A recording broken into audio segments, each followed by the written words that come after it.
I don't know if I'm going to watch the debate. I mean, I literally would rather stick a toothpick between my toenail and kick a wall than watch Donald Trump and Kamala Harris blabber at each other.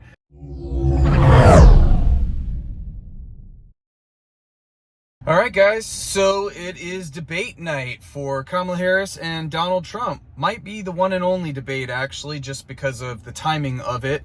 So I got a couple of thoughts. My buddy actually texted me and he said, "Are you excited for this debate?" And I was like, no. So a couple of things. I don't anticipate to learn anything new from this debate, and neither should anybody else. I mean, I guess they're useful if you're like really not plugged in and you don't pay attention to politics at all until like the last month or two.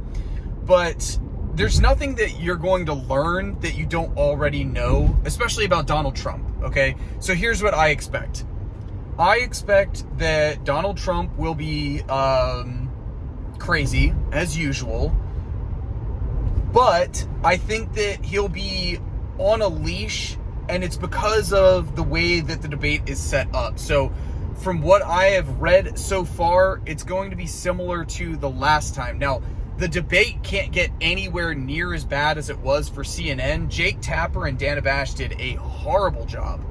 Just an absolutely atrocious job. But I think that was in part because of the rules of the debate and how it was set up, which was the mics get cut whenever the candidates are not talking.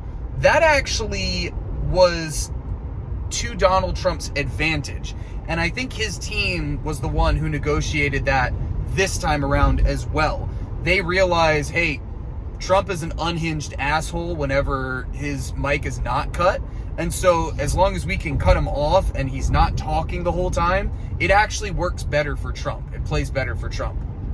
Now, he's going to say ridiculous things like children are being murdered even after they're born. He's going to make all kinds of insane claims about people coming over the border, all of that stuff. Nothing new about Trump. But the real challenge with debating Trump is that it's just a constant gish gallop, and he will never actually answer a question. Okay? I don't think I've ever seen a debate where Trump has given a straight answer to a straight question. And if I were Kamala Harris, this is the advice that I would be giving her. One, continue to bring up the fact that Donald Trump is a civilly liable rapist, and also he is a convicted felon. That, I think, will play well, especially since she's a former prosecutor and Trump is, in fact, a convicted felon. The other thing I would say is to just continually bring up the fact that he never actually answers questions. Like, if I was on a debate stage with Trump, I would let him ramble, and then I would open up with my response and say, yeah, so pretty sure he didn't actually answer the question, but here's what I would do. Right? Because that's how he debates. Trump doesn't actually answer questions. He just rambles and gets around to whatever the point is that he wants to make, which is what makes it really difficult to debate Trump. He's not actually a good debater. He just is impossible to follow. So that would be my advice to Kamala Harris. Just continue to bring up the fact that he's a rapist and a convicted felon.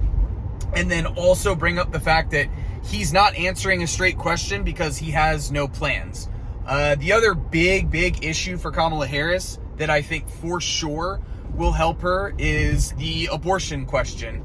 And because that's kind of been her pet issue for the past 4 years, and Trump actually regularly takes credit for overturning Roe v. Wade, I would bring up the fact that, like, hey, this guy is the one who still takes credit for it as if it was a good thing, and then bring up, issues that we've seen throughout all of the different states of women who have been denied care and unless they're like bleeding out on the floor of the waiting room because the doctors don't want to lose their medical license or get sued in some of these deep red states where they have absolutely draconian abortion laws. So that would be my advice to Kamala Harris. Continue to bring up the fact that he is a civilly liable rapist and a convicted felon. Bring up the fact that he's not actually answering any of the questions, and pivot to what your plan is. I think the other big thing, because Kamala Harris is not super, super well known at this point, like, I think they did a poll. They actually asked people, like, would you want to know more about Kamala Harris? I would bring up at least a couple of issues that you really lean into that are economically populist, like doing paid family leave or paid sick leave, something like that, something that Tim Walz has done, and just make that like your issue, okay? She's going to lean into the abortion part, I'm sure of that, but make an argument or two for why people should not vote for Donald Trump and why they should vote for Kamala Harris. That would be my advice to her. If you like this kind of stuff, let me know in the comments, like and subscribe, and I will see you in the next one. Peace.